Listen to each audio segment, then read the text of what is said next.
إن الحمد لله نحمده ونستعينه ونستغفره ونعوذ بالله من شرور أنفسنا ومن سيئات أعمالنا من يهده الله فلا مضل له ومن يضلل فلا هادي له وأشهد أن لا إله إلا الله وحده لا شريك له وأشهد أن محمدا عبده ورسوله أما بعد يا أيها الذين آمنوا اتقوا الله حق تقاته ولا تموتن إلا وأنتم مسلمون يا أيها الناس اتقوا ربكم الذي خلقكم من نفس واحدة وخلق منها زوجها وبث منهما رجالا كثيرا ونساء واتقوا الله الذي تساءلون به والأرحام إن الله كان عليكم رقيبا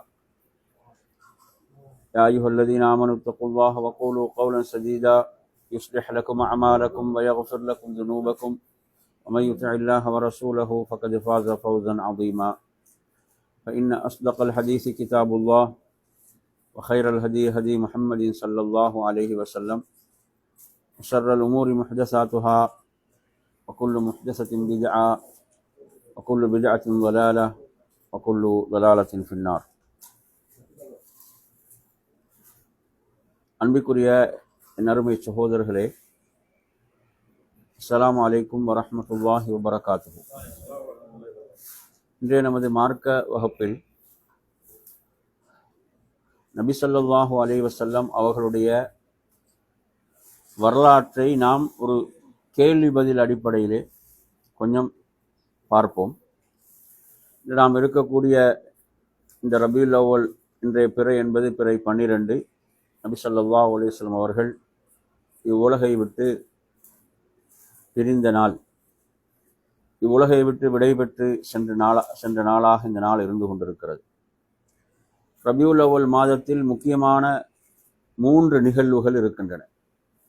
ஒன்று, நபி ஸல்லல்லாஹு அலைஹி வஸல்லம் அவருடைய பிறப்பு, நபி அவர்களின் ஹிஜ்ரத், நபி அவர்களின் பிரிவு. இந்த 3ம் ரபியுல் அவ்வல் மாதத்தில் நடந்த முக்கியமான நிகழ்வுகள். என் அருமையான சகோதரர்களே, நபி ஸல்லல்லாஹு அலைஹி வஸல்லம் அவர்களுடைய தந்தையின் பேர் அப்துல்லா இப்னு அப்துல் முத்தலிப். அப்துல் முத்தலிப் பாட்டனாருடைய பேர், தாயாருடைய பேர் ஆமினா பின்த் வஹப். நபி ஸல்லல்லாஹு அலைஹி வஸல்லம் அவர்களுடைய தந்தை மரணிக்கின்ற போது நபி அவர்களுடைய வயது, அதே போன்று அவர்கள் எங்கு மரணித்தார்கள் என்பதை பார்க்கின்ற போது அவர்கள் தாயுடைய கருவறையில் இருக்கின்ற போதே இந்த உலகத்தை விட்டு அவரது தந்தை பிரிந்து விட்டார்கள். அதே போன்று அவர்கள் மதீனாவிலே மரணித்தார்கள். நபி ஸல்லல்லாஹு அலைஹி வஸல்லம் அவர்கள் பிறந்த ஆண்டு கிறிஸ்துக்கு பின் 570. நபி ஸல்லல்லாஹு அலைஹி வஸல்லம் அவர்கள் பிறந்த ஆண்டு ஆமுல் ஃபீல் என்று அழைக்கப்படுகிறது. அதே போன்று நபி ஸல்லல்லாஹு அலைஹி வஸல்லம் அவர்களுக்கு பாலூட்டிய தாய்மார்களை நாம் எடுத்து பார்க்கின்ற போது யாருடைய பேர் தெரியுமா உங்களுக்கு? ஹலீமத்து ஸஅதியா. வேற? அதாவது முதலாவதாக பால் ஊட்டியது என்று சொல்கின்ற போது அபூலஹபுடைய அடிமை பெண்ணாக இருந்த சுவைபா. யாரு? சுவைபா அவர்கள் தான் என்ன செய்தார்கள்? முதலில் பால் ஊட்டினார்கள். நபி ஸல்லல்லாஹு அலைஹி வஸல்லம் அவர்களுக்கு முஹம்மது என்று யார் பெயர் வைத்தாங்க? நபி அவர்களுக்கு. நபியோட பாட்டனார் யாரு? அப்துல் முத்தலிப். அதே போன்று நபி ஸல்லல்லாஹு அலைஹி வஸல்லம் பால் ஊட்டிய தாயுடைய பேர் ஹலீமத்து ஸஅதியா. நபி ஸல்லல்லாஹு அலைஹி வஸல்லம் அவர்கள் ஹலீமத்து ஸஅதியா அவர்களிடம் எத்தனை வருடங்கள் இருந்தார்கள் அப்படின்னு பார்த்தீங்கன்னா 5 வருடங்கள். 5 அஅவாம். அவர்கள் அந்த அதுக்கு வந்து பனு சாத்ன்னு சொல்லுவாங்க. பனு சாத், ஹலீமத்து சாதியா அங்க ரசூலுல்லாஹ் அங்க இருந்த அதுக்கு சொல்லுவாங்க வஹுவ பனு சாத். பனு சாத்னா சாத் கிளைனர். அப்ப அங்க வந்து இருக்கின்ற போது நடந்த முக்கியமான நிகழ்வு என்ன நபி அவர்களுக்கு? நபி அவரோட நெஞ்சு விலக்கப்பட்ட நிகழ்வு, அந்த ஷைத்தானுடைய பகாதிலிருந்து வெளியேற்றப்பட்டது என்ற செய்தி. அதே போன்று நபி ஸல்லல்லாஹு அலைஹி வஸல்லம் தாயார் நபி அவங்க எத்தனாவது வயதில் மரணித்தார்கள், எங்கு மரணித்தார்கள்? நபியுடைய 6வது வயதில் எங்கு மரணித்தாங்க? மக்காவுக்கும் மதீனாவுக்கும் இடையில் உள்ள இடம், மதீனாவிலிருந்து வரக்கூடிய வழியில் அல் அபுவா என்ற இடமா, இடத்துல பேர் என்ன? அபுவா. அப்ப நபி ஸல்லல்லாஹு அலைஹி வஸல்லம் அவர்களுடைய தாயாருடைய மரணத்துக்கு பிறகு நபி அவர்களை யார் பொறுப்பேற்றார்கள்?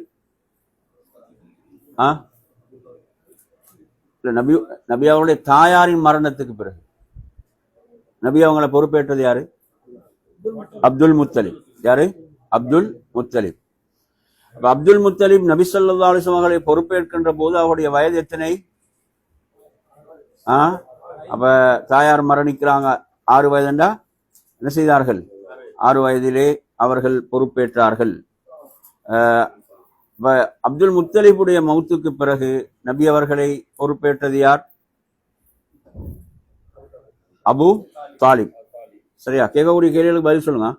அப்ப நபி ஸல்லல்லாஹு அலைஹி வஸல்லம் அவர்கள் தனது சிறு பிராயத்திலே ஏனைய நபிமார்களை போன்று அவர்கள் செய்த தொழில் என்ன? ஆடு மேய்த்தல். ஆடு மேய்த்தல். அதே போன்று நபி ஸல்லல்லாஹு அலைஹி வஸல்லம் அவர்கள் தங்களுடைய முதலாவது வணிக பிரயாணத்தை எங்கு மேற்கொண்டார்கள்? அவருடைய எத்தனையாவது வயதிலே மேற்கொண்டார்கள்? அவர்கள் ஷாம், சிரியாவுக்கு சென்றார்கள். அவருடைய எத்தனையாவது வயதில்? 12வது வயதில். எத்தனாவது வயதில? 12வது வயதில். நபி ஸல்லல்லாஹு அலைஹி வஸல்லம் அவர்களுடைய அந்த பிரயாணத்திலே நபி அவர்கள் ஒரு கிறிஸ்துவ ஒரு பாதிரியார் நபி அவர்களை சந்திக்கிறார்கள். அவருடைய பேர் என்ன? அவருடைய பேர் புஹைரா. என்ன பேர்? புஹைரா என்பது அவரது பேர் சொல்றது. அதே போன்று அவர் நபி ஸல்லல்லாஹு அலைஹி வஸல்லம் அவர்கள் வருகை தர இருக்கக்கூடிய நபி என்பதை எதன் மூலம் அவர் அறிந்து கொண்டார்? எதன் மூலம் அவர் அதை அறிந்து கொண்டார்? எதன் மூலம்? நபித்துவ முத்திரையின் மூலமாக என்ன செய்தார்? அறிந்து கொண்டார். சரி. அதே போன்று நபி ஸல்லல்லாஹு அலைஹி வஸல்லம் அவர்கள் மக்காவிலே இருக்கின்ற போது நபித்துவத்துக்கு முன்னர் அவர்கள் கலந்து கொண்ட ஒரு போர், அந்த போருடைய பெயர் என்ன? அந்த போர் எதனால் நிகழ்ந்தது? ஞாபகமிக்குதா? அந்த போருக்கு வந்து ஹர்புல் ஃபிஜார்னு சொல்லுவாங்க. ஹர்புல் ஃபிஜார் அப்படின்னா பாவிகள். ஃபிஜார்னா பாவிகள் தானே. பாவிகளுடைய போர் என்பது அதனுடைய பேர். அது யார் யாருக்கு மத்தியில் நடந்ததென்றால் குறைஷுகளுக்கும் கைஸ் ஐலான் என்ற அந்த கோத்திரத்துக்கு மத்தியில் நடந்தது. அப்போது நபி ஸல்லல்லாஹு அலைஹி வஸல்லம் வயது எத்தனை என்றால் 15. எத்தனை? 15 வயது. ஹைர். அடுத்ததாக நாங்கள் வருவோம். நபி ஸல்லல்லாஹு அலைஹி வஸல்லம் அவர்கள் நுபுவத்துக்கு முன்னர் ஒரு சமாதான ஒரு ஒப்பந்தத்தில் உடன்படிக்கையிலே அவர்கள் கலந்து கொண்டார்கள். அதற்கு பெயர் என்ன? அதனுடைய நோக்கம் என்ன? சொல்லுங்க பாபு. நபி அவங்க அந்த கலந்து கொண்ட அந்த ஒப்பந்தத்துக்குரிய பெயர் என்ன? அதே போன்று அந்த ஒப்பந்தத்தின் நோக்கம் என்ன? அந்த ஒப்பந்தத்துக்கு பேர் ஹில்ஃபுல் ஃபுதூல். என்ன பேர்? ஹில்ஃபுல் ஃபுதூல் என்பது அந்த ஒப்பந்தத்தின் பெயர். புரியுதா? அந்த ஒப்பந்தம் வந்து ஏன் அந்த ஒப்பந்தம் நடைபெற்றது? சொல்லுங்க பாபு. அதாவது மக்காவுக்கு வரக்கூடியவர்களுக்கு என்ன செய்ய, அவர்களுக்கு வந்து பாதிக்கப்படக்கூடாது. மக்காவுக்கு வரக்கூடியவர்கள் யாரும் பாதிக்கப்படக்கூடாது. அவர்களுக்கு ஆதரவாக இந்த ஒப்பந்தம் நடைபெற்றது. நபி ஸல்லல்லாஹு அவர்களுக்கு நபித்துவத்துக்கு முன்னர் நபி அவங்க என்னென்ன சிறப்பு பெயர்களை கொண்டு அழைக்கப்பட்டார்கள்? அஸ்ஸாதிக் அல் அமீன் இல்லையா? அஸ்ஸாதிக் என்ற உண்மையாளர், அல் அமீன் என்றால் நம்பிக்கையாளர். அடுத்ததாக உள்ள கேள்வி பார்ப்போம். அதாவது உம்முல் மோமினின் ஹதீஜா ரலியல்லாஹு அன்ஹா அவர்கள் நபி ஸல்லல்லாஹு அலைஹி வஸல்லம் அவர்களை ஷாமுடைய வணிக பிரயாணத்துக்காக ஏன் தேர்வு செய்தார்கள்? என்ன பதில் சொல்வீங்க? ஏன் தேர்வு செய்தார்கள்? நபியுடைய அந்த நம்பகத்தன்மை, உண்மை தன்மை, அவங்களுடைய அந்த அமானிதத்தை நிறைவேற்றக்கூடிய அந்த பண்பு, அவங்களுடைய உயர்ந்த பண்புகள், இவைகள் காரணமாக தேர்வு செய்தார்கள். சரி, அடுத்ததாக வருவோம். அதாவது நபி ஸல்லல்லாஹு அலைஹி வஸல்லம் அவர்களுடைய இந்த பயணத்தில் நபி அவர்களோடு சென்றவருடைய பேர் என்ன? இந்த ஷாம் நபி அவங்க ஒரு பிரயாணம் போறாங்க தானே, ஒரு வணிக பிரயாணம் ஹதீஜா ரலியல்லாஹுடைய. அப்ப அதோடு நபி அவர்களுக்கு உதவியாக சென்ற அந்த ஹதீஜா ரலியல்லாஹுடைய ஒரு அடிமையாக ஒருவர் இருக்கிறாரு, அவரது பேர் என்ன? அவரது பேர் வந்து மைசரா. என்ன பேர்? மைசரா. சரியா? அப்ப நான் ஏன் உங்கள்ட்ட கேள்வியாக கேட்கிறேன்னு சொன்னா கொஞ்சம் ஞாபகம் இருக்கிறது தான். ஹைர். அப்ப அதே போன்று நபி ஸல்லல்லாஹு அலைஹி வஸல்லம் அவர்கள் வந்து ஹதீஜா ரலியல்லாஹு அன்ஹாவை திருமணம் செய்ய வேண்டும் அப்படி என்ற அந்த விடயத்தை நபியாவிடம் வந்து சொன்ன ஹதீஜா ரலியல்லாஹுடைய ஒரு தோழி, அந்த தோழியுடைய பெயர் வந்து நமக்கு தெரியாம இருக்கலாம். அதாவது நஃபீசா பின்த் மனியா என்று வருகிறது அந்த தோழியுடைய பெயர். புரியுதா? அதே போன்று நபி ஸல்லல்லாஹு அலைஹி வஸல்லம் அவர்கள் ஹதீஜா ரலியல்லாஹு அன்ஹாவை திருமணம் செய்கின்ற போது அவர்கள் மகராக 20 இளம் பெண் ஒட்டகங்களை மகராக வழங்கினார்கள் என்பது அவங்க கொடுத்த மகர். அடுத்து நபி ஸல்லல்லாஹு அலைஹி வஸல்லம் அவர்கள் ஹதீஜா ரலியல்லாஹு அன்ஹாவை திருமணம் செய்கின்ற போது அவர்கள் இருவருடைய வயதும் எத்தனை? நபியோட வயது எத்தனை? 25. ஹதீஜா வயது 40 வயது. அதே போன்று ஹதீஜா ரலியல்லாஹு அன்ஹா அவர்கள் மூலமாக அல்லாஹ்வின் தூதர் ஸல்லல்லாஹு அவர்களுக்கு எத்தனை குழந்தைகள்? 6. எத்தனை? 6 குழந்தைகள். அந்த 6 குழந்தைகளுடைய பெயர்களையும் சொல்லுங்க பாப்போம். அப்துல்லா, காசிம், அப்துல்லா அல் காசிம். அப்ப 2 ஆண் பிள்ளைகள். 4 பெண் குழந்தை பேர் சொல்லுங்க. ருக்கையா, உம்மு குல்சும், ஜெய்னப், ஃபாத்திமா. ஆண் குழந்தைகள் இருவரு யார் யாரு? அப்துல்லா அல் காசிம். அதே காசிம், அப்துல்லா, காசிம் அப்துல்லா. அதுக்கு பிறகு ஜெய்னப், ருக்கையா, உம்மு குல்சும், ஃபாத்திமா. சரி, அதே போன்று நாம் பார்ப்போம். நபி அவர்களுக்கு நபித்துவம் கிடைப்பதற்கு முன்னர் வெளிப்பட்ட சில கராமாத்துகள், அல்லாஹ் வந்து என்ன செய்தான்? நபி அவர்களை சில அசாதாரணமான நிகழ்வுகளின் மூலமாக நபியை கண்ணியப்படுத்தினான். அப்படி என்று சொல்லக்கூடிய நிகழ்வுகள்ல என்ன நிகழ்வுகள் உங்களுக்கு தெரியும்? மரங்கள் நிழலிட்டன என்றது வேற. அதே போன்று நெஞ்சு பிளத்தல் என்ற செய்தியை நாங்கள் படித்தோம். அதே போன்று நபி அவர்களுக்கு மக்காவில் உள்ள ஒரு கல் என்ன செய்யும்? சலாம் சொல்லும், மரம் சலாம் சொல்லும் என்ற அந்த நிகழ்வுகள் எல்லாம் நுபுவத்துக்கு முன்னர் நடந்த அந்த அற்புதமான நிகழ்வுகள். அதே போன்று நபி ஸல்லல்லாஹு அலைஹி வஸல்லம் அவர்களுக்கு நபித்துவத்துடைய அந்த ஆரம்ப அடையாளமாக நபி நபித்துவம் கிடைக்கக்கூடிய அந்த ஆரம்ப அடையாளமாக வெளிப்பட்ட அடையாளம் எது? நபி அவங்களுக்கு உண்மையான கனவுகள். என்ன? அர்-ருயா அஸ்-சாதிகா. உண்மையான கனவுகள் தான் நபி அவர்களுக்கு ஆரம்பத்திலே வெளிப்படும். அப்படியான கனவுகளைத்தான் அல்லாஹ்வுடைய தூதர் கண்டார்கள். அதே போன்று நபி ஸல்லல்லாஹு அலைஹி வஸல்லம் அவர்களுடைய நபித்துவத்துக்கு முன்னர் நபி அவர்கள் வணங்குவதற்கு தேர்வு செய்த அந்த இடம் என்ன இடம்? அது அந்த குகையுடைய பேர் என்ன? காரு ஹிரா, ஹிரா குகை. அது அமைந்திருக்கக்கூடிய அந்த இடத்துக்கு என்ன பேர்? ஜபலுன் நூர். ஜபலுன் நூர் என்பது அதற்கான பெயர். நபி ஸல்லல்லாஹு அலைஹி வஸல்லம் முதல் வஹி அவர்கள் எங்க இருக்கும் போது வந்தது? அந்த ஹிரா குகையிலே இருக்கின்ற போது அவர்களுக்கு வந்தது. நபி அவர்களுக்கு முதலாவது வஹி அவங்களுடைய எத்தனையாவது வயதிலே? 40வது வயதில் வந்தது. நபி அவர்களுக்கு முதலிலே அருளப்பெற்ற வஹியுடைய செய்திகள் என்ன? இக்ராவில் உள்ள முதல் 5 வசனங்கள், அல்லமல் இன்சான மாலம் யஅலம் என்பது வரை உள்ள 5 வசனங்கள் முதலில் அருளப்பெற்றன. நபி அவர்களுடைய தஅவாவை முதலில் ஏற்ற 4 பேர் யாரு? நபியுடைய தஅவாவை முதலில் ஏற்ற 4 பேர் என்று நாம் பார்க்கின்ற போது நபியுடைய மனைவி ஹதீஜா ரலியல்லாஹு அன்ஹா. அடிமைகள்ல யாரு? அடிமைகள்ல ஸைத் இப்னு ஹாரிஸா. அதே போன்று சிறுவர்கள்ல அலி இப்னு அபி தாலிப் அவர்கள்.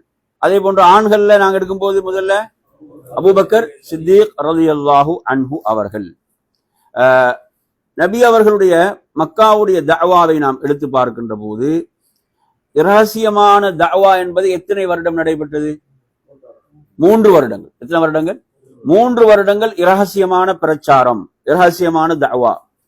நபி அவர்களுக்கு தஅவா செய்யுமாறு முதலில் இறங்கிய வசனம் எது?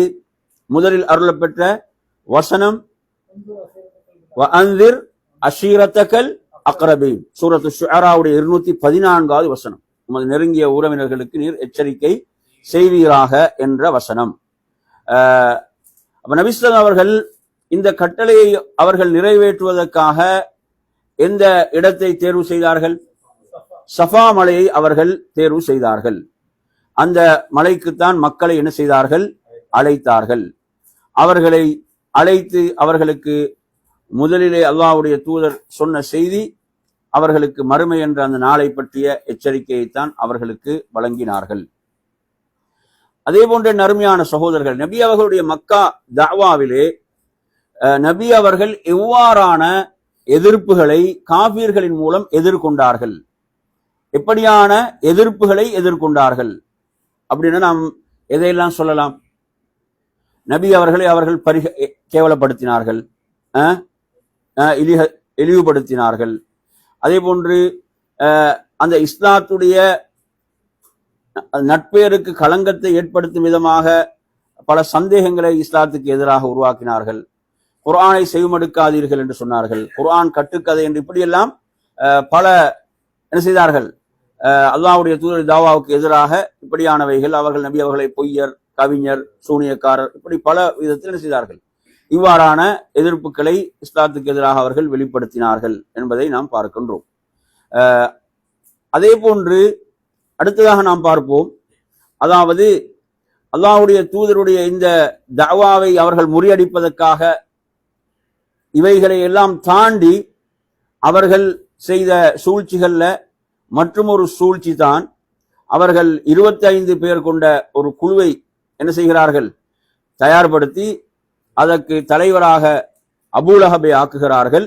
அல்லாஹ்வுடைய தூதருடைய தஅவாவுக்கு எதிராக ஒரு பிரச்சாரத்தை முன்னெடுப்பதற்கு என்ற ஒரு செய்தியும் இதிலே கூறப்படுகிறது. அதே போன்ற நறுமையான சகோதரர்களே, நபி அவர்களை மக்காவிலே எதிர்த்தவர்கள்ல, கடுமையாக எதிர்த்தவர்கள்ல பலர் இருக்கிறார்கள். அதில் அபூலஹபும் அபூலஹபுடைய மனைவி உம்மு ஜமீல், அபூலஹபுடைய மனைவி உம்மு ஜமீல், அல்லாஹ் சொல்றானே ஹம்மாலத்தல் ஹதப், அந்த விறகை சுமப்பவள், இவர்கள் கடுமையாக எதிர்த்தார்கள். எதிர்த்தவர்களில் இவர்கள் வருகிறார்கள். அதே போன்ற நறுமையான சொல், நபி அவர்களை மக்காவிலே எதிர்த்தவர்கள்ல அடுத்து மிக முக்கியமானவர்கள் என்று பார்க்கப்படக்கூடியவங்க யாரு?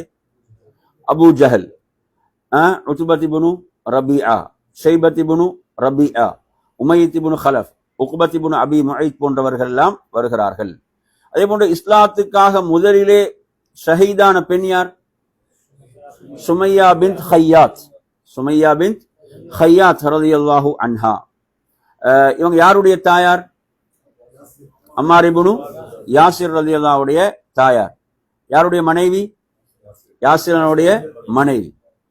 நபி ஸல்லல்லாஹு அலைஹி வஸல்லம் அவர்கள் இரகசிய பிரச்சாரத்துக்காக மக்காவில் எந்த இடத்தை தேர்வு செய்தார்கள்? இரகசிய பிரச்சாரத்துக்காக நபி அவங்க தேர்வு செய்த இடம் தாருல் அர்கம்.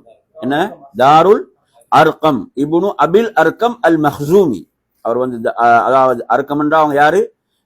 அர்கம் இப்னு அபில் அர்கம், அபுல் அர்கமுடைய மகன். அதே போன்று அவங்க மஹ்சூமி கோத்திரத்தை சேர்ந்தவர்கள்.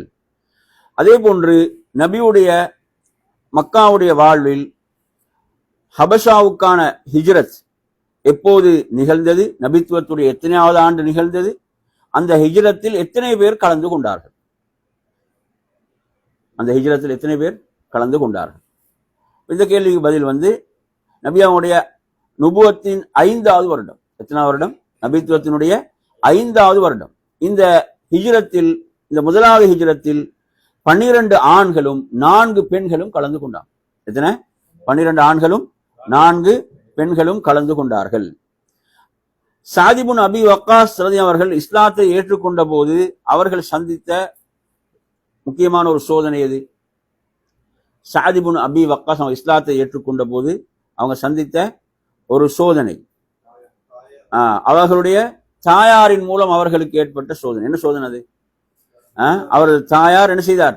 மகனுக்கு சொல்றார், நீங்க மார்க்கத்தை, இஸ்லாத்தை விட வேண்டும், இஸ்லாத்தை நீங்க விட வேண்டும், நீங்கள் இஸ்லாத்தை விடும் வரை நான் உண்ணவோ பருகவோ மாட்டேன், உண்ணவோ பருகவோ மாட்டேன், எனது உயிரை நான் மாய்த்துக் கொள்கின்ற வரை எதையும் உண்ணவும் பருகவும் மாட்டேன் என்று சொல்லி தாயார் சொன்ன நேரத்தில் சாத் இப்னு அபி வக்காஸ் தாய் மீது மிக அன்பு கொண்டவர்களாக இருந்தார்கள். அப்படி இருந்தும் அவர்கள் என்ன சொன்னார்கள் அப்படின்னு சொல்லி சொன்னால், அதாவது தாயாருக்கு அவர்கள் சொன்ன பதில் வந்து மிக ஒரு ஈமானிய உறுதியோடும் பலத்தோடும் அவர்கள் சொன்னது, உங்களுக்கு எத்தனை உயிர்களை அல்லாஹ் திருப்பி திருப்பி தந்து நீங்கள் மரணித்தாலும் நான் இஸ்லாத்தை விட மாட்டேன். என்ன சொல்றாங்க? இஸ்லாத்தை விடமாட்டேன் என்று மிக உறுதியாக சொன்னார்கள். அந்த நேரத்திலே அருளப்பெற்ற வசனம் சூரத்துல் அன்கபூத்துடைய 7வது வசனம், வஇன் ஜாஹதாக லிதுஷ்ரிக பி மா லைஸ லக பிஹி இல்முன் ஃபலா துதிஅஹுமா. அப்ப அந்த இருவரும் உம்மை இணை வைப்பதன் பால் அழைக்கின்ற போது, முயற்சிக்கின்ற போது உமக்கு அந்த இல்ம் இல்லாத அந்த விஷயத்துல நீங்கள் அவர்களுக்கு வழிபட வேண்டாம். எனவே நறுமையான சகோதரர்களே, இது வந்து அவங்களோட ஈமானிய உறுதிக்குரிய மிக முக்கியமான ஒரு செய்தியாக இருக்கிறது. ஹபஷாவுக்குரிய 2வது ஹிஜ்ரத், ஹபஷாவுக்குரிய 2வது ஹிஜ்ரத்தை நாம் பார்க்கின்ற போது அந்த 2வது ஹிஜ்ரத்துல வந்து எத்தனை பேர் கலந்து கொண்டார்கள் என்று பார்த்தீங்கன்னு சொன்னா, அதில் வந்து 83 ஆண்கள், 83 ஆண்கள் கலந்து கொள்கிறார்கள். அதில் அதாவது 18 பெண்கள் அல்லது 19 பெண்கள் அதில் கலந்து கொள்கிறார்கள், அதில் கலந்து கொள்கிறார்கள். அதே போன்று ஹபஷாவில் முஸ்லிம்களை வரவேற்ற ஆட்சி தலைவருடைய பெயர் என்ன? நஜ்ஜாஷி என்றது பொதுவான பெயர், நஜ்ஜாஷி என்பது பொதுவாக அழைக்கப்படும். அதே போன்று குறிப்பான ஒரு பெயர் இருக்குது. அந்த காலத்துல அவர்களை வரவேற்ற அந்த ஆட்சியாளருடைய பேர் என்ன? அஸ்ஹமான்னு வரும். என்ன? அஸ்ஹமா என்று அழைக்கப்படுகிறார்.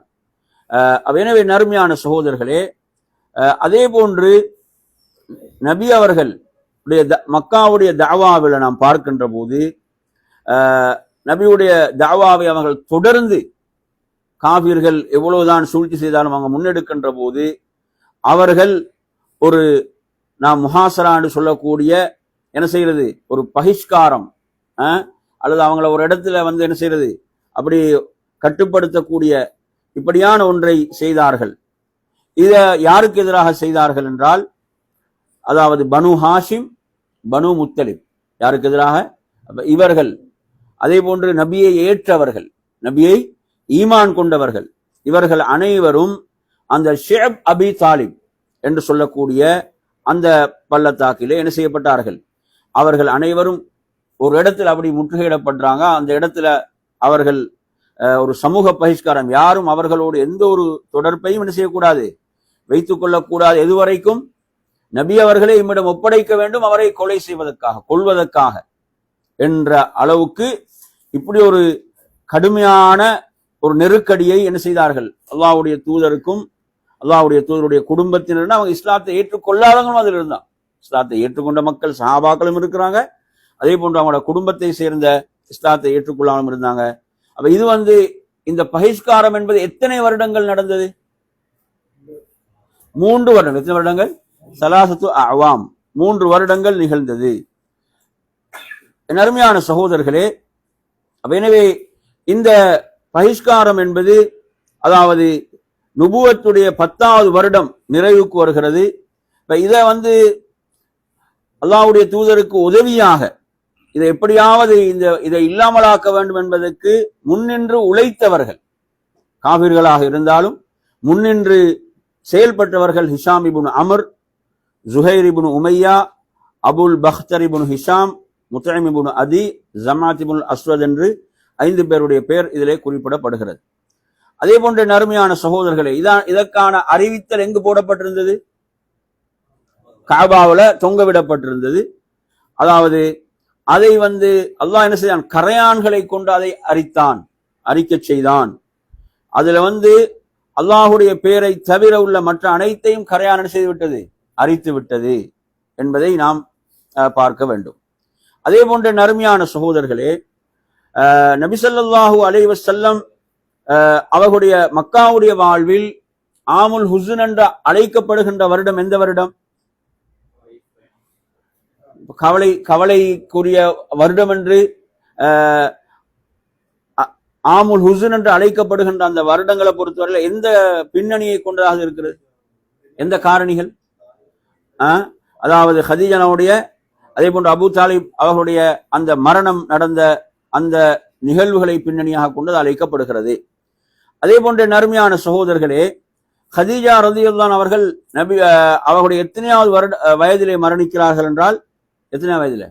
65 அவர்கள் மரணிக்கிறார்கள். நபித்துவத்துடைய 10வது வருடம் அவர்கள் மரணிக்கிறார்கள். எனவே நறுமையான ஹதீஜாவுடைய மௌத்துக்கு பிறகு நபி அவர்கள் யாரை திருமணம் செய்தார்கள்? முதலாவது எந்த பெண்ணை? சௌதா பின்த் ஜம்ஆ ரலியல்லாஹு அன்ஹா திருமணம் செய்தார்கள். அது நபித்துவத்துடைய 10வது வருடம். நபித்துவத்துடைய 10வது வருடம். நபி ஸல்லல்லாஹு அலைஹி வஸல்லம் அவர்கள் தாயிஃபுக்கு தாவாவுக்கு செல்லும் போது தன்னோடு யாரை அழைத்து சென்றார்கள்? நபி அவர்கள் தாயிஃபில் எத்தனை நாட்கள் இருந்தார்கள்? நபி அவர்கள் அழைத்து சென்ற யாரை நபி அவங்க அழைச்சு சென்றாங்க? அவங்களோட ஸைத் இப்னு ஹாரிஸா ரலியல்லாஹு அவர்கள். நபி அவர்கள் அங்கு 10 நாட்கள் இருந்தாங்க. எத்தனை நாட்கள் தாயிஃபில? 10 நாட்கள் நபி அவர்கள் தாயிஃபிலே இருந்தார்கள். தாயிஃபில் நபியாவுடைய தாவா பிரச்சாரத்திலே நபி அவர்கள் பல நெருக்கடிகளை எதிர்கொண்டார்கள். நாம் அனைவரும் அறிவோம். நபி அவர்கள் பல நெருக்கடிகளை அந்த தாவாவிலே எதிர்கொண்டார்கள். அவர்கள் கற்களால் அடிக்கப்பட்டார்கள். நபியாவோட மேலிருந்து இரத்தம் வெளி வருகிறது. அவருடைய பாதணிகள் இரத்தத்தால் நனைகின்றன. நபி ஸல்லல்லாஹு அவர்கள் அந்த இடத்துல ஒரு அல்லாஹ்விடத்துல கேட்ட ஒரு முக்கியமான ஒரு பிரார்த்தனை, ஒரு துஆ இருக்கிறது. இவைகள் எல்லாம் அங்கு நடந்த நிகழ்வுகள். அதே போன்று அல்லாஹு தஆலா மலைகளுக்கு பொறுப்பான 2 மலக்குகளை அனுப்புகிறான். நபியை நீங்கள் சொன்னால் அவர்களை அழித்து விடுவோம் என்று அல்லாஹ்வுடைய தூதர் சொல்கிறார்கள். இவர்கள் இந்த சத்தியத்தை ஏற்றுக்கொள்ளாவிட்டாலும் இவர்களது சந்ததிகளாவது ஏற்றுக்கொள்வார்கள் என்பதெல்லாம் அந்த தாயிஃபுடைய நிகழ்வுகளாக இருந்து கொண்டிருக்கின்றன. இப்ப தாயிஃபிலிருந்து நபி அவர்கள் மக்காவுக்கு திரும்புகிறார்கள். ஆனால் மக்காவுக்குள் நபி அவர்களுக்கு நேரடியாக நுழைய முடியவில்லை. யாராவது நபி அவர்களுக்கு அடைகலம் கொடுக்க வேண்டும். அடைகலம் கொடுத்தால்தான் நுழையலாம் என்ற ஒரு நிலை ஏற்படுகிறது. இந்த நேரத்தில் நபி அவர்களுக்கு அடைகலம் கொடுத்தது யார்? நபி அவர்களுக்கு அடைகலம் கொடுத்தது முத்இம் இப்னு அதி. யாரு? முத்இம் இப்னு அதி என்றவர் தான் என்ன செய்தார்? அவர்களுக்கு அடைகலம் கொடுத்தார்கள். அந்த அறிவிப்பை அவர் என்ன செய்கிறார்? நபி அவர்கள் அழைத்து செய்கிறார்கள். அதே போன்ற நறுமையான சகோதரர்களே, நபி ஸல்லல்லாஹுடைய அந்த மக்காவுடைய வாழ்வில் அல்லாஹு தஆலா அதற்கு பிறகு நபியை கண்ணியப்படுத்தி ஒரு முக்கியமான நிகழ்வாக எந்த நிகழ்வு இருக்கிறது? இஸ்ரா மிஅராஜுடைய பயணம். எந்த பயணம்? இஸ்ரா மிஅராஜுடைய பயணம். அப்ப இஸ்ரா என்று சொன்னால் என்ன, மிஅராஜ் என்றால் என்ன சொல்லுங்க. இஸ்ரா என்றால் என்ன? மக்காவிலிருந்து மஸ்ஜித் அக்ஸாவுக்கு சென்றது இஸ்ரா. மிஅராஜ் என்றால் அங்கிருந்து வானுலகத்துக்கு சென்றது மிஅராஜ் என்பதை நாம் இங்கே புரிந்து கொள்ள வேண்டும். இது இஸ்ரா மிஅராஜுடைய பயணம். இது மாபெரும் ஒரு அற்புதம். இதை ஒரே இரவினுடைய ஒரு பகுதியிலே இது நடந்து முடிந்தது என்பதை நாம் பார்க்கின்றோம். நபி ஸல்லல்லாஹு அவர்கள் இந்த மிஅராஜுடைய பயணத்தில் சந்தித்த நபிமார்கள், முதல் வானத்தில் நபி அவர்கள் எந்த நபியை சந்தித்தார்கள்? நபி ஆதம் அலைஹிஸ்ஸலாம். எந்த நபி? நபி ஆதம் அலைஹிஸ்ஸலாம். இரண்டாவது வானத்தில் யஹ்யா ஈசா அலைஹிஸ்ஸலாம். யஹ்யா ஈசா அலைஹிஸ்ஸலாம். மூன்றாவது வானத்தில் யூசுப் அலைஹிஸ்ஸலாம். நான்காவது வானத்தில் இத்ரீஸ் அலைஹிஸ்ஸலாம். ஐந்தாவது வானத்தில் ஹாரூன் அலைஹிஸ்ஸலாம். ஆறாவது வானத்தில் மூசா அலைஹிஸ்ஸலாம். ஏழாவது வானத்தில் இப்ராஹிம் அலைஹிஸ்ஸலாம். இப்ராஹிம் அலைஹிஸ்ஸலாம். நபி அவர்கள் இந்த மிஅராஜுடைய பயணத்தில் நபி அவர்கள் அழைத்து செல்லப்படுவதற்கு கொண்டு வரப்பட்ட வாகனத்தின் பேர் என்ன? அல் புராக். புராக் இல்லையா? பர்கன என்ன? பர்கன மின்னல். அப்ப புராக் என்பது அதனுடைய பேர். நபி அவர்களுடைய இஸ்ரா மிஅராஜுடைய பயணம் அவர்களுடைய ரூஹும் உடலும் சேர்ந்து நடந்ததா அல்லது ரூஹு மாத்திரமா? ரூஹும் உடலும் சேர்ந்து. ஏன்னா அப்பதான் அது அற்புதம். ரூஹு மட்டும் போறது அற்புதம் இல்லை, இது அற்புதம். ரூஹும் உடலும் சேர்ந்து அந்த பயணம் மேற்கொள்ளப்பட்டது. அதைத்தான் அல்லாஹு தஆலா பி அப்திஹி என்று சொல்கிறான். அதனாலதான் என்ன செய்யப்பட்டுச்சு? வாகனம் கொண்டு வரப்பட்டுச்சு. அப்படித்தானே? வாகனத்துல ரூஹ கொண்டு போற வாகனம் தேவையா? புராக். அல்லாஹை பொறுத்தவரை அல்லாஹ் அனைத்தையும் நிகழ்த்தக்கூடிய, புரியுது? ரப்பை பொறுத்தவரை அவன் யாவற்றையும் நிகழ்த்துவான். வாகனம் இல்லாமல் என்ன செய்வான்? அல்லாஹ் அழைத்து செல்வான். எனவே நறுமையான சகோதரர்களே, எனவே இதை நாம் என்ன இதை புரிந்து கொள்ள, நபியுடைய இந்த மிஅராஜுடைய பயணம் அவங்களோட கனவிலா விழிப்பிலா? விழிப்பில். இதுல விழிப்பில் நடந்தது. எதில் நடந்தது? விழிப்பில் நடந்தது. சரி, அடுத்து வருவோம். முதலாவது அக்கபாவுடைய உடன்படிக்கை. முதலாவது அக்கபாவுடைய உடன்படிக்கை உங்களுக்கு தெரியும். அக்கபா உடன்படிக்கை என்றால் மதீனா வாசிகளோடு நடந்தது. மதீனாவிலே இஸ்லாத்தை ஏற்றவர்களோடு நடந்த உடன்படிக்கை. மக்காவுக்கு வாராங்க, ஹஜ்ஜுடைய காலத்துல இஸ்லாத்தை ஏற்றுக்கொள்கிறார்கள். அவர்களோடு நடக்கக்கூடிய உடன்படிக்கைக்கு தான் இந்த அக்கபாண்ட அந்த இடம் உங்களுக்கு தெரிந்தானே. ஜம்ரா கல்லெறியக்கூடிய இடங்கள்ல ஜம்ரத்துல் அக்கபான் இருக்கு. ஜம்ரத்துல் அக்கபாண்டா கடைசியாவுல ஜம்ரா இருக்குது. ஜம்ரத்துல் ஊலா, ஜம்ரத்துல் உஸ்தா, ஜம்ரத்துல் அக்கபா. அக்கபான்றது கடைசியான ஜம்ரா. எனவே அந்த இடத்தில் அந்த பையத்து நடைபெற்ற காரணத்தால் இது அக்கபா என்ற அந்த வார்த்தையை கொண்டு பையத்துல் அக்கபா என்று அழைக்கப்படுகிறது. முதலாவது இந்த அக்கபாவுடைய உடன்படிக்கை நபித்துவத்துடைய எத்தனையாவது வருடம் நடந்தது? நபித்துவத்துடைய எத்தனையாவது வருடம் நடந்ததுனால் நபித்துவத்தினுடைய 12ஆவது வருடம். எத்தனை வருடம்? 12ஆவது வருடம் நடந்தது. இதுல எத்தனை பேர் மதீனாவில் இதுல கலந்து கொண்டாங்க என்று பாத்தீங்கன்னு சொன்னா, அதாவது இஸ்னை அஷர ரஜுலன், எத்தனை பேர்? 12 பேர் கலந்து கொண்டார்கள். இது முதலாவது அக்கபாவுடைய உடன்படிக்கை. அதே போன்று இரண்டாவது அக்கபாவுடைய உடன்படிக்கை, அடுத்த அக்கபாவுடைய உடன்படிக்கை நபித்துவத்துடைய எத்தனையாவது வருடம் நிகழ்ந்தது? எத்தனை பேர் கலந்து கொண்டார்கள்? அதுக்கு அடுத்த வருடம் எத்தனை வருடம்? 13ல நபித்துவத்துடைய 13ஆவது வருடம் நடைபெறுகிறது. அதில் அதாவது 73 ஆண்கள் 73 ஆண்கள் கலந்து கொள்கிறார்கள், 2 பெண்கள் கலந்து கொள்கிறார்கள். எனவே நபி அவர்களுக்கு ஹிஜ்ரத்துக்கான அனுமதி எப்போது அல்லாஹ்விடமிருந்து வந்தது? நபி அவங்க ஹிஜ்ரத் செய்யுங்க, மக்கால மதீனாவுக்கு ஹிஜ்ரத்தை மேற்கொள்ளுங்க என்ற அனுமதி எப்போது வந்தது?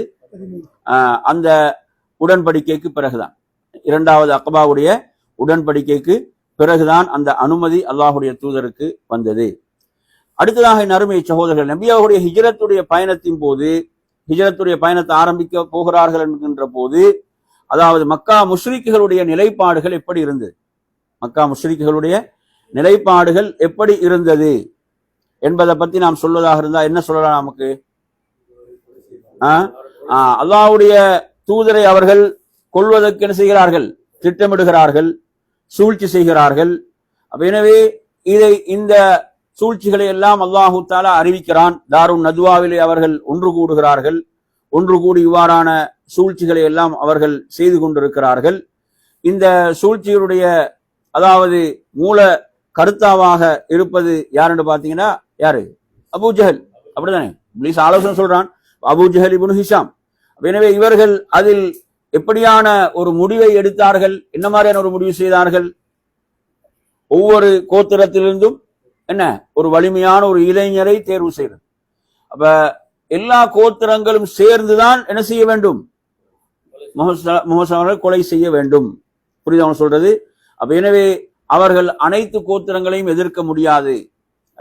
எனவே அதற்குரிய அந்த ஈட்டை தொகையை நாம் கொடுத்து தப்பிக்கொள்ள முடியும் என்ற மாதிரியான ஒரு சூழ்ச்சியான ஒரு திட்டத்தை அவர்கள் வகுக்கின்றார்கள். அல்லாஹு தாலா இதை அல்லாஹுடைய தூதருக்கு அறிவித்து கொடுக்கிறான். அப்ப எனவே அல்லாஹு தாலா ஹிஜ்ரத்துக்கான அனுமதியையும் வழங்குகிறான். அப்ப எனவே நபிசனுடைய அந்த ஹிஜ்ரத்துடைய பயணத்தில் அல்லாஹுடைய தூதரோடு இருந்த தோழர் யாரு? அபூபக்கர் அஸ்-சித்தீக் ரலியல்லாஹு அன்ஹு அவர்கள். அந்த இரவில் நபியாவுடைய விருப்பிலே படுத்த நபி தோழர் யார்? அலி பின் அபி தாலிப் ரலியல்லாஹு அன்ஹு அவர்கள். ஹிஜ்ரத் நபித்துவத்துடைய எத்தனையாவது வருடம் நிகழ்ந்தது? ஹிஜ்ரி 14. எத்தனை? 14ல நடைபெறுகிறது. அதாவது நபித்துவத்துடைய நுபுவத்துடைய 14வது வருடம் நடைபெறுகிறது. நபி ஸல்லல்லாஹு அலைஹி வஸல்லம் அவர்கள் அபூபக்கர் ரலியல்லாஹு அவர்கள் ஹிஜ்ரத்துடைய பயணத்தை மேற்கொண்டு சென்று அவர்கள் ஒதுங்கிய இடம், மறைந்திருந்த இடம் எது? சௌர் குகை. சௌர் குகை. எத்தனை நாட்கள்? 3 நாட்கள். எத்தனை நாட்கள்? 3 நாட்கள் அங்கு இருந்தார்கள். என் அருமையான சகோதரர்களே, அப்ப இவ்வாறு அவங்க சௌர் குகையில இருக்கின்ற போது அவர்களுக்கு உணவை கொண்டு வருவதும் மக்காவுடைய செய்திகளையும் கொண்டு வருவது யாரு? யாரு கொண்டு வருவாங்க? அப்துல்லாஹ் இப்னு அபீ பக்கர். அப்துல்லாஹ் இப்னு அபீ பக்கர், அபூபக்கருடைய மகன் அப்துல்லா தான் செய்திகளை என்ன செய்வார்? கொண்டு வருவார். அப்ப எனவே இவர் என்ன செய்வார்? இந்த குகைக்கு செல்கின்ற போது அவர்களுடைய அந்த காலடி தடங்களை அழிப்பதற்காக அபூபக்கருடைய அடிமை அவர் என்ன செய்வார்? ஆடுகளை எல்லாம் அதன் மீது ஓட்டி கொண்டு வருவார். அவரது பேர் என்ன? ஆமிர் இப்னு ஃபுஹைரா. ஆமிர் இப்னு ஃபுஹைரா. எனவே அபூபக்கருடைய குடும்பமே எப்படி உதவியது என்றுதான் நீங்க பார்க்கணும். அபூபக்கருடைய குடும்பமே எப்படி அல்லாஹுடைய மார்க்கத்துக்கு உதவியது, அப்படித்தானே? அதாவது ஜாத்துன் நிதாக் என்று யார் அழைக்கப்பட்டாங்க? அஸ்மா பின் அபீ பக்கர். ஏன் ஜாத்துன் நிதாக் என்று அழைக்கப்பட்டாங்க? அவங்க அந்த உணவை கட்டுறதுக்காக அந்த ஒட்டகத்துல என்ன செய்யறாங்க? அந்த குதிரைகளை கட்டுறதுக்காக அவர்கள் அந்த தனது இடுப்புல கட்டியிருந்த அந்த துண்டை எடுத்து என்ன செய்யறாங்க? 2ஆக கிழித்து அதை உண்டை கட்டுறாங்கன்ற அடிப்படையில அந்த பேர் அவங்களுக்கு வந்துச்சு. சுப்ஹானல்லாஹ். அதே போன்ற நறுமை இந்த பிரயாணத்தில் பயண வழிகாட்டியாக நபி அவங்களை எந்த பாதையில எப்படி அழைத்து செல்வது என்பதற்கு யார் பொறுப்பா இருந்தாங்க? அப்துல்லா இப்னு அரீகித். அப்துல்லா இப்னு உரைகித் அல்லது அரீகித் என்று அழைக்கப்படுவார். புரியுது அவங்க சொல்றது? இவர் ஒரு முஷ்ரிக்காகத்தான் அப்போது அவர் இருக்கிறார். சரி, அதே போன்ற நறுமையான சகோதரர்களே, நபி ஸல்லல்லாஹு அலைஹி வஸல்லம் இந்த ஹிஜ்ரத்துடைய பயணத்தில் நமக்கு தெரியும் இது எவ்வளவு ஒரு கடுமையான ஒரு சூழல், பயங்கரமான சூழல், எவ்வளவு பாதுகாப்பாக இந்த பயணம் மேற்கொள்ளப்பட வேண்டும் என்பதற்கு மிக முக்கியமான விஷயம் எதுவாக இருந்துச்சு? நபியுடைய தலைக்கு அவங்க 100 ஒட்டகங்களை அறிவித்திருந்தாங்க. எத்தனை ஒட்டகங்கள்? 100 ஒட்டகங்களை அறிவித்திருந்தார்கள். அதனால் இது சாதாரண ஒரு பயணம் அல்ல. மிக ஒரு தியாகத்தோடும் கடுமையான சவால்களுக்கு மத்தியிலும் உள்ள ஒரு பயணமாகத்தான் இந்த பயணம் இருந்தது என்பதை நாம் புரிந்து கொள்ள வேண்டும். அப்ப எனவே மிகவும் எச்சரிக்கையாகத்தான் இந்த பயணம் மேற்கொள்ளப்பட்டது. அதே போன்ற நறுமையான சகோதரர்கள், நபி அவர்கள் இந்த பயணத்துல யாருடைய வீட்டுல நபி அவங்க ஒரு ஹைமான்னு சொல்லுவாங்க. ஒரு ஹைமான கூடாரம். ஒரு பெண்ணுடைய கூடாரத்துக்கு போறாங்க. அங்க ஒரு மெலிந்த ஆடு இருக்கிறது. அதுல இருந்து பாலை கூட கறக்க முடியாது. அந்த பெண்ணுடைய பேர் என்ன? நாங்க படிச்சுக்கிறோம். என்ன பேர்? உம்மு மஅபத். என்ன பேர்? உம்மு மஅபத். அப்ப எனவே அந்த ஆட்டிலிருந்து அல்லாஹுடைய தூதர் என்ன செய்யறாங்க? அல்லாஹுடைய உதவியால் பாலை கறந்து அந்த பெண்ணுக்கு முதல்ல கொடுக்குறாங்க குடிக்கிறதுக்கு. அதுக்கப்புறம் அல்லாஹுடைய தூதர் அதே போன்று அபூபக்கர் அதை குடிக்கிறாங்க. திரும்ப ஒரு அந்த பாத்திரம் நிறைய அவங்களுக்கு பால் எடுத்து கொடுத்துட்டு தான் அங்கிருந்து வெளியாகின்றார்கள் என்பதை பார்க்கிறோம். நபி அவங்க இந்த ஹிஜ்ரத்துடைய பயணத்தில் நபி அவர்கள் முதலில் இறங்கிய இடம் எங்க போய் முதல்ல இறங்குறாங்க? நபி அவங்க குபா. எங்க? குபாவிலே நபி அவங்க இறங்குறாங்க. அது ரபியுல் அவ்வல் மாதம் ஒரு திங்கட்கிழமை நாள். திங்கட்கிழமை நாள். அப்ப நபி ஸல்லல்லாஹு அவர்கள் குபாவில் எத்தனை நாட்கள் இருந்தார்கள்? 4 நாட்கள். எத்தனை நாட்கள்? 4 நாட்கள் இருக்கிறாங்க. அந்த 4 நாட்களுக்குள் நபி அவர்கள் குபா மஸ்ஜிதை அமைத்து அங்கு தொழுகை நடத்தினார்கள். அப்ப நபி ஸல்லல்லாஹு அலைஹி வஸல்லம் அவர்கள் அங்கிருந்து மதீனாவுக்கு நுழைந்த நாள் இதுதான். அப்ப திங்கள் என்று சொன்ன அப்படித்தானே? திங்கள், செவ்வாய், புதன், வியாழன். வெள்ளிக்கிழமை நபி அவர்கள் என்ன செய்யறாங்க? மதீனாவுக்குள் செல்கிறார்கள். அப்படி செல்கின்ற போதுதான் ஜும்மாவுடைய தொழுகையும் என்ன செஞ்சாங்க, நடத்தினாங்கன்றதை பார்க்கிறோம். அப்ப நபிசல் அவர்கள் மதீனாவுக்கு சென்று யாருடைய வீட்டில் தங்கினாங்க? அபு அய்யூப் அல் அன்சார், நபி அவங்களுடைய தாய் வழி உறவுகள் அவர்கள். அங்குதான் நபி அவர்கள் தங்குகிறாங்க. அப்ப நபி அவர்கள் அங்கு மதீனாவுக்கு ஹிஜ்ரத் செய்து சென்று அந்த மஸ்ஜிது நபவியை கட்டிய இடம் எது? எந்த இடம்? நபி அவங்களோட அந்த ஒட்டகம் எந்த இடத்துல இருந்துச்சோ அந்த இடத்துலதான் மண்டிட்டு அந்த இடத்துல என்ன செஞ்சாங்க, அந்த மஸ்ஜிதை அவர்கள் அமைத்தார்கள். அந்த அது முதல் பணியாக அங்கு சென்றவுடன் நபி அவங்களோட முதல் பணியாக அந்த பணி இருந்துச்சு. அடுத்ததாக நபி அவங்க முஹாஜிர் அன்சாரிகளுக்கு மத்தியில் என்ன செஞ்சாங்க, சகோதரத்துவத்தை ஏற்படுத்தினாங்க. அதே போன்று மதீனாவுடைய ஒப்பந்தம் என்று மதீனாவுடைய வாழ்வதற்கான ஒழுங்குகளை கொண்ட ஒரு ஒப்பந்தத்தை போட்டார்கள் என்பதெல்லாம் அங்கு நடந்த நிகழ்வுகளாக இருக்கின்றன. எனவே நறுமையான சகோதரர்களே, அப்ப அந்த ஒட்டகம் இருந்த இடம் 2 அனாதைகளுக்கு சொந்தமான இடம். அடுத்து நாங்கள் வருவோம். அதாவது அஸ்ஸுஃபா அல்லது அஸ்ஹாபு சுஃபா என்றால் யார்? திண்ணை தோழர்கள். அஸ்ஸுஃபாண்டா திண்ணை, அஸ்ஸுஃபாண்டா திண்ணை. அப்ப இது திண்ணை என்பது எதை குறிக்கிறது? மஸ்ஜித் நபவியினுடைய அந்த முன்பகுதியை குறிக்கின்றது. அப்ப எனவே அஸ்ஹாபு சுஃபா என்பவர்கள் யார்? முஹாஜிர்கள் இல்லையா, மக்காவில் ஹிஜ்ரத் செய்து வந்தவர்கள். வந்து அந்த திண்ணையில் என்ன செஞ்சாங்க, அவங்களுக்கு வசிக்கக்கூடிய இடமாகத்தான் அது இருந்தது. அங்குதான் அவர்கள் வசித்து வந்தார்கள். நபி அவர்கள் அவருடைய விஷயத்தில் ஒரு கூடுதல் கவனத்தை நபி அவர்கள் எடுத்தார்கள். அவருடைய எல்லா நிலைகளையும் விசாரித்துக் கொண்டிருந்தார்கள். அவர்களோடு உட்காருவார்கள் என்ற செய்திகளை எல்லாம் நாம் பார்க்கின்றோம். அருமையான சகோதரர்களே, எனவே நாம் இன்றைய இந்த பாடத்துல இதுவரை நாம் என்ன செய்வோம், இன்றைய பாடத்தில் நாங்கள் பார்த்தோம். இன்ஷா அல்லாஹ் அடுத்த பாடத்தில் நாம் இதனுடைய அடுத்த பகுதியை நாம் முழுமையாக நிறைவு செய்வோம். இத்தோடு இன்றைய வகுப்பை நிறைவு செய்து கொள்வோம். அல்லாஹ் உங்கள் அனைவர்களுக்கும் அருள் செய்ய போதுமானவன். வாஹிர் தஅவானா அல்ஹம்துலில்லாஹி ரப்பில் ஆலமீன். வஸ்ஸலாமு அலைக்கும் வரஹ்மத்துல்லாஹி வபரகாத்துஹு.